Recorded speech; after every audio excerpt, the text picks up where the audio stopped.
ये चीजें बड़ी डिटेल में बताई थी। हेलो फ्रेंड्स, कैसे हैं आप सब। आपको हमने पिछले 2 क्लास में बहुत ही अच्छे से पढ़ाया है कि संथालों के साथ कैसा धोखा अंग्रेजों ने किया था। हालांकि अंग्रेजों ने सिर्फ दुनिया को धोखा ही दिया है और उनकी नीति थी कि भाई हमारा फायदा होना चाहिए, उसके लिए कुछ भी हो जाए। सो आप देखो, संथाल कैदियों को ले जाया जा रहा था और ये चीज हमने पढ़ा था और हमने आपको कहा था बुकानन का विवरण। फ्रांसिस बुकानन जो था वो बहुत सारे सब्जेक्ट्स का ज्ञाता था, खुद मेडिकल प्रैक्टिशनर था और इतना सब करने के बावजूद उसने भारत के बारे में बहुत कुछ लिखा है। आप देखोगे बुकानन का विवरण तो उसने ये भी विवरण किया है कि भारत के बारे में वो क्या सोचता है। कड़ुआ के पास कई चट्टानें उसने देखी, ये सब लिखा है। मिट्टी के बारे में लिखता था, उसको मिनरल्स कोई पता चलता था, वो लिखता था। पिछले में हमने पढ़ाया है। अब बात करते हैं कि देहात में विद्रोह। देहात मतलब गांव का इलाका। देहात में आप औपनिवेशिक काल का पढ़ चुके हैं। जमींदारों का क्या हाल है, राजमहल की पहाड़ियों में क्या हुआ, संथाल लोगों के जीवन में किस प्रकार परिवर्तन आया। अब पश्चिम भारत और प्रवर्ती अवधि पर दृष्टिपात और पता लगाएंगे कि बंबई दक्कन में क्या होता है। एक ही तरीका है कि वहां के किसान विद्रोह पर ध्यान केंद्रित करें और ऐसे नाजुक दौर में विद्रोह अपना गुस्सा और प्रकोन्माद कहलाते हैं, जिसे अन्याय और अपने दुख दर्द का कारण समझते हैं। देखो ये लोग क्या करते हैं, विद्रोह तभी होगा जब समझेंगे कि ये हमारे दुखों का ओरिजिनल कारण है, इसको तो अपन लोग मार डालेगा। ऐसा करके लोग टूट पड़ते हैं उस पर। बंबई दक्कन है इसलिए मुंबई वाली भाषा में यूज करो। आज बुलंद करते हैं यदि उनकी नाराजगी के आधारभूत कारणों को जानने का प्रयत्न करते हैं, उनके गुस्से की परतें उधेड़ने लगते हैं, तो हम उनके जीवन और अनुभव की झलक देख पाते हैं। मतलब क्या करेंगे, नाराजगी का कारण समझेंगे, उनके जीवन में थोड़ा झांकेंगे कि भाई क्यों वहां ऐसा विद्रोह हुआ ही क्यों। विद्रोह के बारे में ऐसे अभिलेख भी उपलब्ध होते हैं जिनका इतिहासकार अवलोकन कर सकते हैं। विद्रोहियों की करतूतों से उत्तेजित होकर पुनः व्यवस्था स्थापित करने की उत्कृष्ट इच्छा से राज्य के प्राधिकारी केवल विद्रोह को ही दबाने का प्रयत्न नहीं करते हैं, बल्कि वे उसे जानने बुझने की कोशिश करते हैं तथा उनके कारणों की भी जांच करते हैं। नीतियां निर्धारित करने में हेल्प करती है। मान लो कोई ऐसी पॉलिसी तो नहीं आई जिससे गड़बड़ हो गई हालात, शांति स्थापना हो सके, उसके लिए क्या किया जाए। ऐसी जांच पड़ताल के साक्ष्य उत्पन्न होता है जिसके बारे में इतिहासकार शोध कर सके। अब सूपा का ये कहानी है। उसके पहले 19वीं शताब्दी के दौरान भारत के विभिन्न प्रांतों में किसानों ने साहूकारों और अनाज के व्यापारियों के विरुद्ध अनेक विद्रोह किया। ऐसा ही दक्कन में 1875 में हुआ था।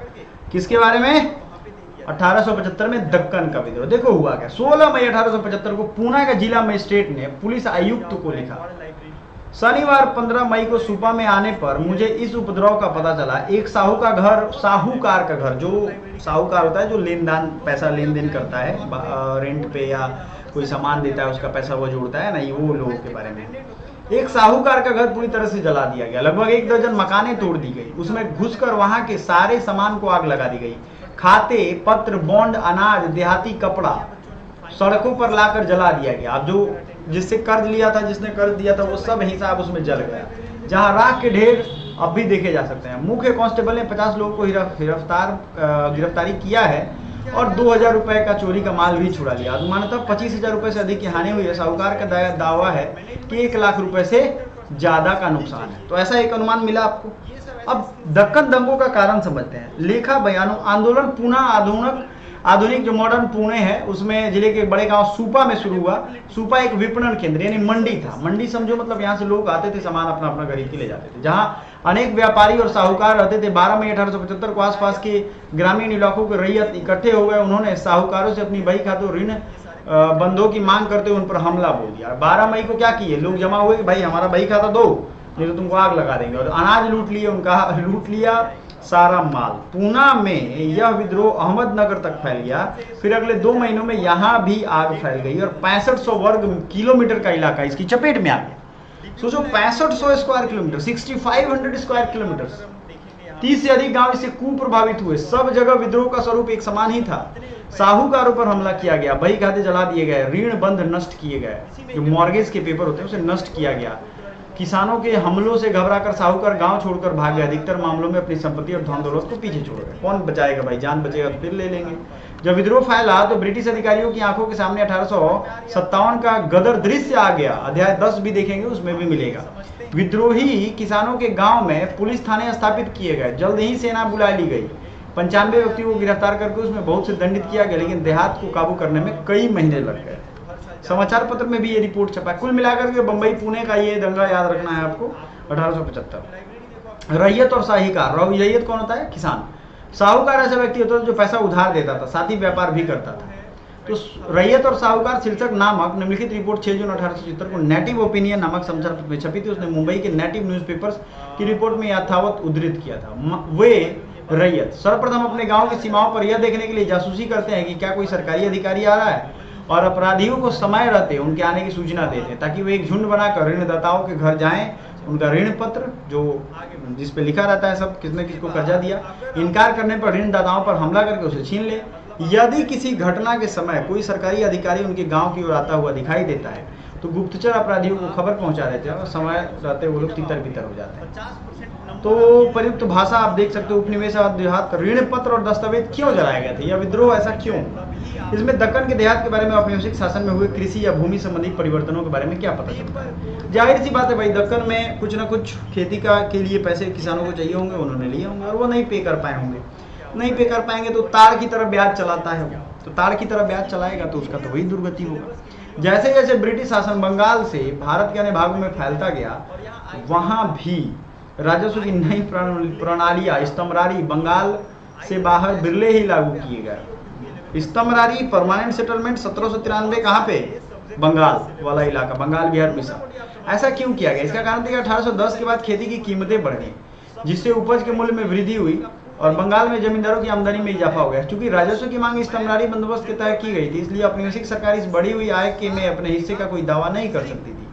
पहले ही आपको ये चीज समझा दी, उसमें एग्रीमेंट होता था कि इतना ही टैक्स लेना है, भले आपका आय बढ़ गया, इनकम जमींदार का बढ़ गया, तो वो आपको पैसा नहीं देगा।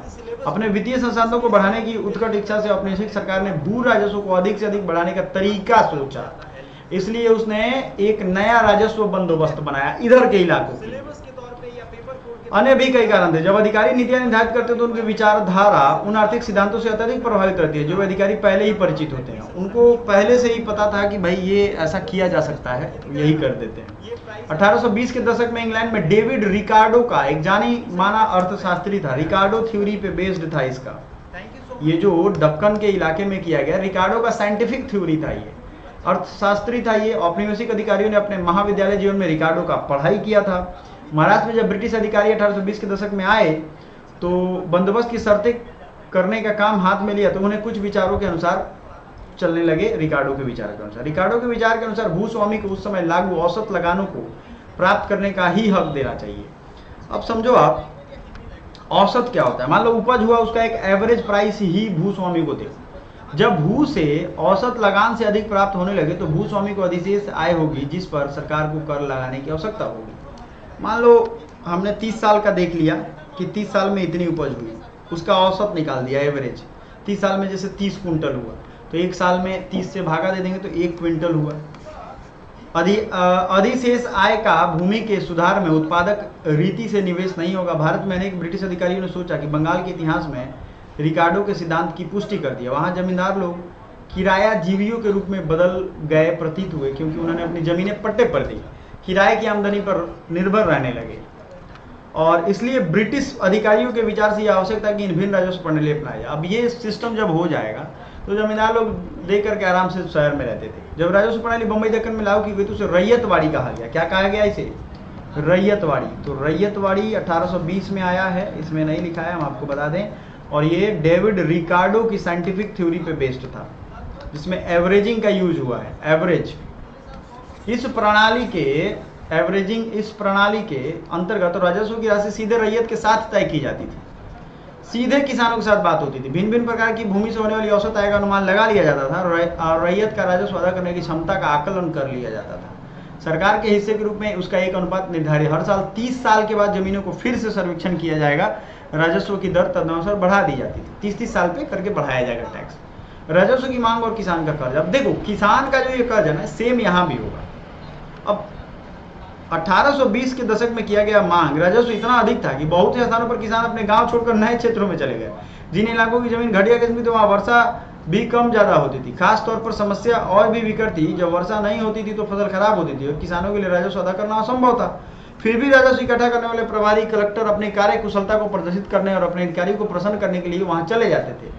उत्कट रहते थे, इसलिए वे अत्यंत कठोरतापूर्वक राज्य मतलब चाबुक चलाते थे, मारते थे, पीटते थे। जब कोई राजस्व किसान अपना राजस्व नहीं दे पाता था तो उसकी फसलें जब्त कर लेते थे, समूचे गांव पर जुर्माना ठोक दिया। अब सोचो 4 किसान नहीं दिया तो समूचे गांव पर जुर्माना हो गया। 1830 तक आते आते यह समस्या और भी गंभीर हो गई। 32 के बाद कृषकों की उत्पादों की कीमतों में तेजी से गिरावट आ गई। तब तो 1.5 दशक तक इस स्थिति में कोई सुधार नहीं। इसके परिणामस्वरूप किसानों की आय में और भी गिरावट है। आप देखो, एक व्यवस्था जब लाई जाती है तो कितने सालों के बाद इसमें बदलाव आ रहा है। इसी दौरान 1832-34 के वर्षों में देहाती इलाकों में अकाल की चपेट में आकर बर्बाद हो गए और दक्कन का 1/3 पशुधन मौत के मुंह में चला गया। दक्कन में जो मान लो जैसे 90 गायें थी तो वो 30 गायें मर गई, अब 60 ही गायें बची, पशुधन खत्म हो गया। आदि मानव जनसंख्या भी कालग्रस्त चल हो गई, सोचो। और जो बचे उनके पास भी संकट का सामना करने के लिए खाद्यान्न नहीं था। राजस्व भी बकाया राशि आसमान को छूने लगी। अब राजस्व बढ़ते बढ़ते जमा हर साल जमा हो रहा है और इतना बढ़ गया। अब सोचो कि ऐसे में किसान लोग कैसे जीवित रहेंगे, उन्हें राजस्व कैसे अदा किया, अपनी जरूरतों के लिए अपने हल बैल खरीदे, कैसे बच्चों की शादियां कैसे की होंगी। ये कितना खतरनाक। आज जिस माहौल में हम लोग हैं, इससे पहले जो सिविलाइजेशंस ने, सभ्यताओं ने जो कष्ट झेला है उसे आप सोच के रूह कांप जाएगी। ऋणदाता ने पैसे उधार कर राजस्व चुकाया था और यही सब बढ़ता गया। ऋणदाताओं ने किसानों की निर्भरता बढ़ती गई। जब स्थिति बिगड़ी तो किसानों ने अपनी रोजमर्रा की जरूरतों खरीदने और उस पर उत्पादन के खर्च को पूरा करने के लिए कर्ज लेने पड़ते थे। 1840 के दशक में अधिकारियों की इस बात का साक्ष्य मिलने लगा कि सभी जगह किसान कर्ज के बोझ के तले भयंकर रूप से दबते जा रहे हैं। तो 1840 के मध्य में एक विशेष प्रकार के आर्थिक पुनरुत्थान के लक्षण दिखा, जब अनेक महसूस हुआ कि 1820 के दशक में राजस्व संबंधी बंदोबस्त कठोरतापूर्ण था, मांगा गया राजस्व बहुत ज्यादा था, तो व्यवस्था कठोर एवं लचकहीन थी, तो किसानों की अर्थव्यवस्था का भट्टा बैठने लगा था। तो इसलिए खेती का विस्तार करने के लिए किसानों को प्रोत्साहन राजस्व संबंधी मांग को कुछ हल्का किया गया। 1845 के बाद कृषि संबंधी उत्पादों की कीमती समय समय बढ़ती गई। उत्पाद मतलब मान लो चावल है, दाल है, ये सब बढ़ता गया। किसान अपने कृषि क्षेत्र को बढ़ाने लगे थे, वे नए नए इलाकों में जा रहे थे और गोचर भूमियों की कृषि बदल रहे थे। इसलिए अपने खेती का विस्तार करने के लिए अधिक हल बैल चाहिए, ये बीज जमीन खरीदने के लिए पैसे की जरूरत थी। सब कामों के लिए उन्हें एक बार फिर पैसा उधार लेने की जरूरत पड़ जाती है। आप कुछ भी बाद में सुधारोगे तो उससे क्या हो जाएगा, आप सोचो इस चीज को। देखो गांव का गांव ये सब जमा होकर के पेड़ के नीचे बेचारे बैठ के ये लोग काम करते थे, और आप सोचो कि ये सब ब्रिटिश लोग ले जाते थे। कितनी दुख दर्द यातना परेशानी टेंशन झेला है। आज के बच्चे बस फेसबुक और ऑर्कुट चला के टेंशन में आ जाते हैं, ट्विटर चला के उनको टेंशन हो जाता है, बाप रे बाप कैसा फोटो देख लिया। 1860 के दशक से पहले आपको मैंने एक दिन बोला था कि अपने 7 पुश्तों के बारे में पता करना कि आप कहाँ से माइग्रेटेड हो, कि ओरिजिनल निवासी हो, कहाँ के हो। 1860 के दशक से पहले ब्रिटेन में कच्चा माल के तौर पर आयात की जाने वाली समस्त कपास का 3/4 भाग अमेरिका से आता था। समझ रहे हैं?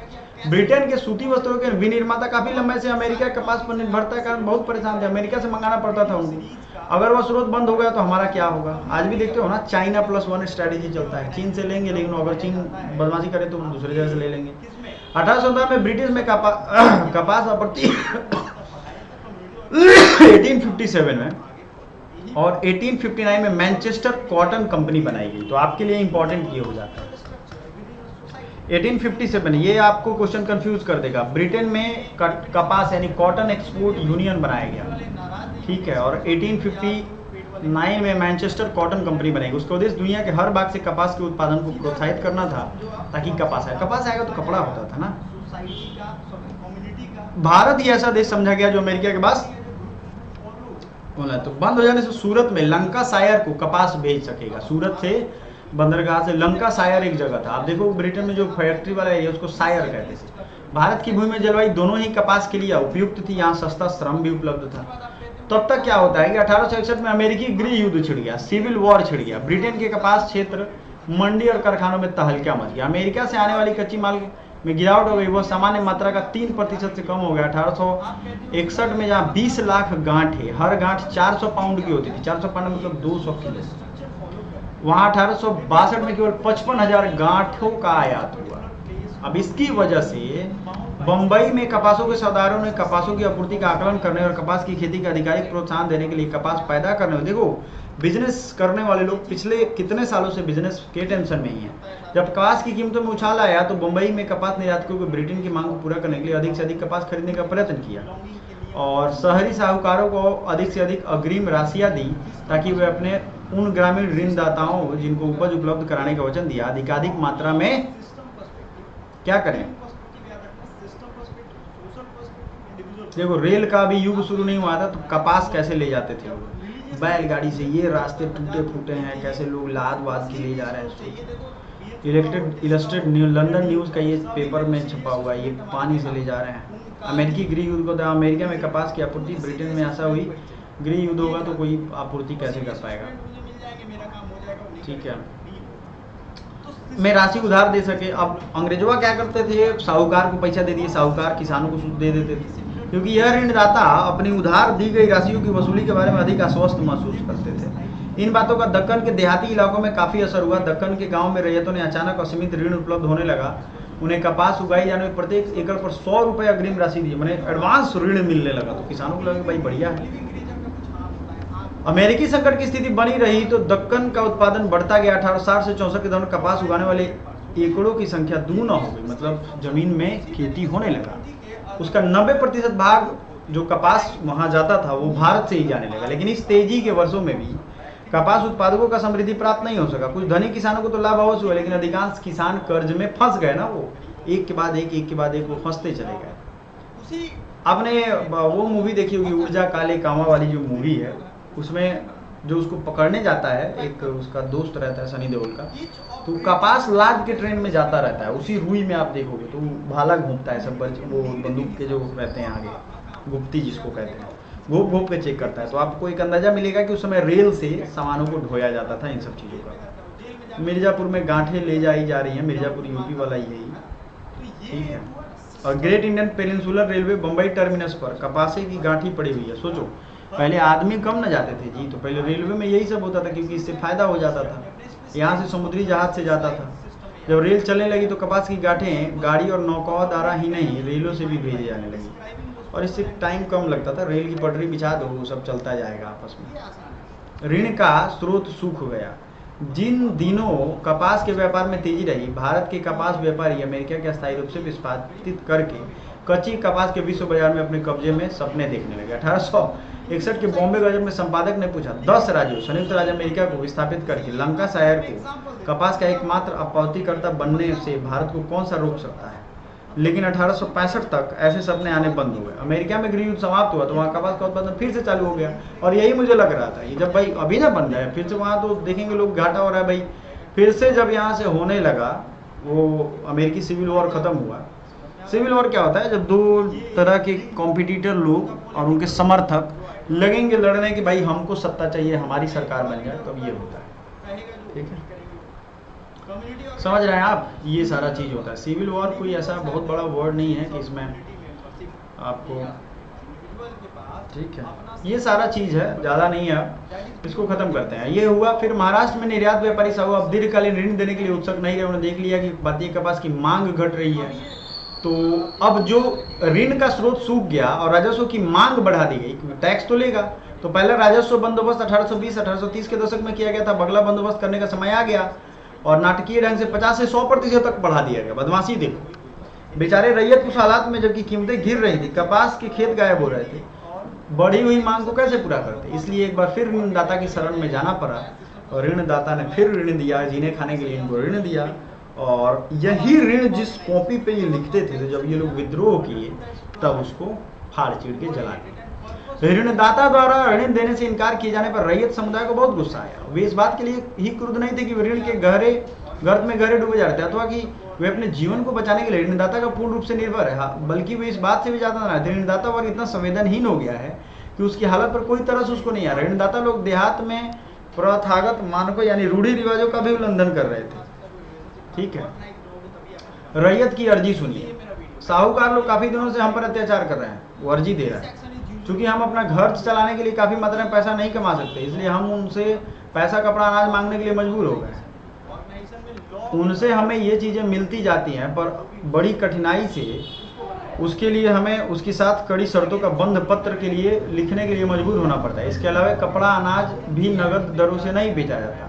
हमसे जो कीमतें मांगी जाती हैं वह नगदी कीमत चुकाने वाले ग्राहकों की अपेक्षा 25 से 50% तक होती है। अब सोचो कितना ब्याज लेता था। हमारी खेतों की उपज साहूकार ले जाते हैं और हमें आश्वासन देते हैं कि इसकी कीमत हमारे खातों में जमा कर दी जाएगी। वे हमारे खातों में ऐसा कोई उल्लेख नहीं करते। मैंने पैसा ले जाता है तो बेच के रख लेता है, नहीं कि घटा दे उसका जो कर्ज हुआ उसमें। तो इन लोगों को अन्याय लगने लगा कि भाई ये तो सही में गड़बड़ है। तो इसने क्या किया, पैसा उधार देने का कारोबार निश्चित रूप से औपनिवेशिक शासन से काफी पहले फैला हुआ था, मतलब ये अंग्रेजों ने ही तो बुद्धि दी थी इनको। ऋणदाता अक्सर ताकतवर हस्तियां होते थे। प्रथागत मानक ऋणदाता और रैयत के पारस्परिक संबंधों पर लागू विनियमित करते थे। एक सामान्य मानक यह था कि ब्याज मूलधन से अधिक नहीं हो सकता, नहीं लिया जा सकता था। एक मानक है कि अगर आपने 1 लाख रुपया लिया है तो आपका जो ब्याज है वो 99,999 से ज़्यादा नहीं होना चाहिए। इसका प्रयोजन ऋणदाता द्वारा दी जाने वाली जबरन वसूली को सीमित करना और यह परिभाषित करना था कि उचित ब्याज क्या देना चाहिए। औपनिवेशिक शासन में इस नियम की धज्जियां उड़ा दी गई। दक्कन दंगा छानबीन के एक मामले में 100 रुपए के मूलधन पर 2,000 रुपए से भी अधिक ब्याज लिए गए थे। ऐसा होता है, अभी भी हो रहा है। तो भाड़ा पत्र क्या होता है? भाड़ा पत्र किरायानामा होता है। जब किसान पर ऋण का भार बहुत बढ़ गया तो ऋणदाता का ऋण चुकाने में असमर्थ हो गया। ऋणदाता के पास अपना सर्वस्व, जमीन, गाड़ियां, पशुधन के अलावा कोई चारा नहीं था, तो पशुओं के बिना वो आगे खेती कैसे करता? इसलिए उसने जमीन और पशु भाड़े पर ले लिए, मतलब अपना ही जमीन और पशु वो दिया था उसको गिरवी, अब उससे भाड़ा पे ले लिया। अब उसे उन पशुओं के लिए जो मूल रूप से उसके अपने ही थे, भाड़ा चुकाना पड़ता था। अब वो भाड़ा भी चुकाता था। अब वो भाड़ा चुकाएगा कि उसका कर्ज चुकाएगा? सोचिए कैसे दुनिया वाले हैं, सोचो आप, वो नहीं देश के लोग हैं। उसे एक भाड़ा पत्र, किरायानामा लिखना पड़ता था, जिसमें साफ तौर पर कहा जाता था कि पशु और गाड़ियां उसकी अपनी नहीं है। विवाद छिड़ने पर दस्तावेज न्यायालय में मान्य होते हैं। सोचिए, यही है किरायानामा। यदि एक ऐसे दस्तावेज का नमूना दिया है 1873 में, जो किसान ने हस्ताक्षरित किया था, मैं अपने देय ऋण के खाते में आपको लोहे की धुरों वाली 2 गाड़ियां, 7 सामान और 4 बैलों के साथ बेची है। मैंने इस दस्तावेज के तहत उन 2 गाड़ियों और 4 बैलों को आपसे भाड़े पे लिया है। आपको हर माह 4 रुपये प्रति माह की दर से उनका किराया दूंगा। आपसे आपकी अपनी लिखावट में रसीद प्राप्त करूंगा। रसीद न मिलने पर मैं यह दलील नहीं दूंगा कि किराया नहीं चुकाया है। ऋणदाता कुटिल थे, धोखेबाज समझने लगे थे कि वे ऋणदाताओं द्वारा धोखाधड़ी, गड़बड़ी कर रहे हैं। 1859 में अंग्रेजों ने एक परिसीमन कानून पारित किया, जिसमें यह कहा गया ऋणदाता और रैयत के बीच हस्ताक्षरित ऋण पत्र केवल 3 वर्ष के लिए ही मान्य होंगे। मतलब 3 वर्ष में वो जो साइन किया, अगर नहीं दिया पैसा तो गया। इस कानून का उद्देश्य बहुत समय तक ब्याज से संचित होने से रोकना था, किंतु ऋणदाता ने इस कानून को घुमाकर अपने पक्ष में कर लिया और रैयत हर तीसरे साल एक नया बंध पत्र भरवाने लगे। भाई नया कागज दे देंगे, ऐसा थोड़ी ना कि 20 साल एक ही कागज पे लिखवाएंगे। जब कोई नया बॉन्ड हस्ताक्षरित होगा तो न चुकाई गई शेष राशि अर्थात मूलधन और उस पर उत्पन्न इकट्ठा किए संपूर्ण ब्याज को मूलधन के रूप में दिखा दिया जाता था। नया बॉन्ड पत्र जो दिखाएगा उसमें सब कुछ एक साथ ऐड कर दिया जाता था। तो ताड़ वाला ब्याज मैंने बताया था ना, तो उस पर नए सिरे से ब्याज मांग। दक्कन दंगा आयोग को प्राप्त हुई याचिकाओं में रैयत लोगों को यह बताया गया कि यह प्रक्रिया कैसे काम करी है। स्रोत 10 देखिएगा तो पता चलेगा। तो इस तरह के बंद पत्र नई अन्यायपूर्ण प्रणाली का हिस्सा बन गया। पुराने ढंग से नए लेन देन को संदेह की दृष्टि से देखते हुए उनके विचार में लेन देन का ये जो खाता था ना, ये विधि सम्मत नहीं था, गड़बड़ था। इसीलिए इन लोगों ने इन सब चीजों को जला दिया। दक्कन दंगा आयोग की एक याचिका है, इसमें देखो, एक साहूकार अपने कर्जदार को एक बंद पत्र के आधार पे 100 रुपए की रकम 3.2 आने प्रतिशत की मासिक दर पर उधार देता था। कर्ज लेने वाला इस रकम को बॉन्ड पास होने की तारीख से 8 दिन के भीतर वापस करने का करार करता था। ठीक है। रकम अदा करने के लिए निर्धारित समय के 3 साल बाद साहूकार अपने कर्जदार से मूलधन तथा ब्याज दोनों को मिलाकर बनी राशि यानी मिश्रधन के लिए एक अन्य बॉन्ड उसी दर से लिखवा लेता है। संपूर्ण कर्ज चुकाने के लिए 125 दिन की मोहलत देता है। 3 साल और 15 दिन बीत जाने पर कर्जदार फिर से तीसरा बॉन्ड बुलाता है और यह प्रक्रिया 1000 रुपए की राशि 12 वर्ष के अंत में 100 रुपया 2028 रुपया होगा, 10 आना और 3 पैसे हो जाते हैं। अब सोचो, व्यवस्था के कारण ही उनके दस्तावेज पर हस्ताक्षर करवा लिए जाते थे, अंगूठों के निशान लगवाते थे। उन्हें यह पता नहीं चलता था कि वास्तव में किस पर हस्ताक्षर किए जा रहे हैं, अंगूठों के निशान लगाए जा रहे हैं, उन पर खंडों के बारे में। अब चूंकि अनपढ़ आदमी है ना, बिहार में ही देखते हो ना, अनपढ़ है तभी तो नेता राज कर रहे हैं यहाँ। जिस तरह के लीडर हैं यहाँ पे, कोनो में कोई क्राइटेरिया एलिजिबिलिटी है? अच्छा, पहले वो सब अनपढ़ नेता यहाँ बन गया बिहार में, तो सोचता है सब कि सबको अनपढ़ ही रखे ताकि दिमाग ज्यादा ना लगाए ये लोग। दक्कन दंगा आयोग, जब विद्रोह दक्कन में फैला तो प्रारंभ में बंबई की सरकार उसे गंभीरतापूर्ण लेने को तैयार नहीं। भारत सरकार ने, जो कि 1857 की याद से चिंतित थी, बंबई की सरकार पर दबाव डाला कि वह दंगों के कारण छानबीन करे और जांच आयोग बैठाए। 1878 में ब्रिटिश पार्लियामेंट में आयोग की रिपोर्ट आई। इस रिपोर्ट में दक्कन दंगे रिपोर्ट में इतिहासकारों ने दंगों का अध्ययन किया, आधार सामग्री उपलब्ध कराती है। आयोग ने दंगा पीड़ित जिलों में 5 पड़ताल कराई, रैयत बयान, भिन्न भिन्न क्षेत्रों में राजस्व की दरों, ब्याज के आंकड़े इकट्ठे की, कलेक्टर द्वारा रिपोर्ट भेजा था। ऐसे स्रोत से पता ये चलेगा कि सरकारी स्रोत है घटनाओं में सरकारी सरोकार और अर्थ प्रतिबंधित करते हैं। उदाहरण की दक्का आयोग विशिष्ट रूप से जांच करने के लिए कहा गया था कि क्या सरकारी राजस्व की मांग का स्तर विद्रोह का कारण था, और संपूर्ण साक्ष्य प्रस्तुत करने के बाद आयोग ने सूचित किया कि सरकारी मांग किसानों की गुस्से की वजह नहीं थी, इसका सारा दोष ऋणदाता या साहूकारों का ही था। इससे स्पष्ट हो जाता है कि औपनिवेशिक सरकार यह मानने को कदापि तैयारी नहीं थी कि जनता में असंतोष का कारण आखिरकार इन लोगों को जब कपास चाहिए था तभी तो इन लोगों ने ऋण दिया था ना, और जमीन का जो ये है टैक्स इतना ना बढ़ा दो पहले ही, और कीमत सामानों की घट गई थी, आपने देखा था। तो ये समझ विकसित करने के लिए एनसीईआरटी इज वेरी गुड। अब काल रेखा आप देखोगे तो आपको ये याद करना चाहिए, डायरेक्ट क्वेश्चन इससे आएगा और लिख के रख लो, जो बच्चा ध्यान से देख रहा है ना उसको ये आएगा।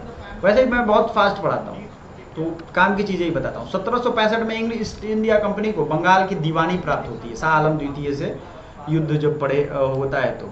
1773 में ब्रिटिश पार्लियामेंट द्वारा रेगुलेटिंग एक्ट आता है।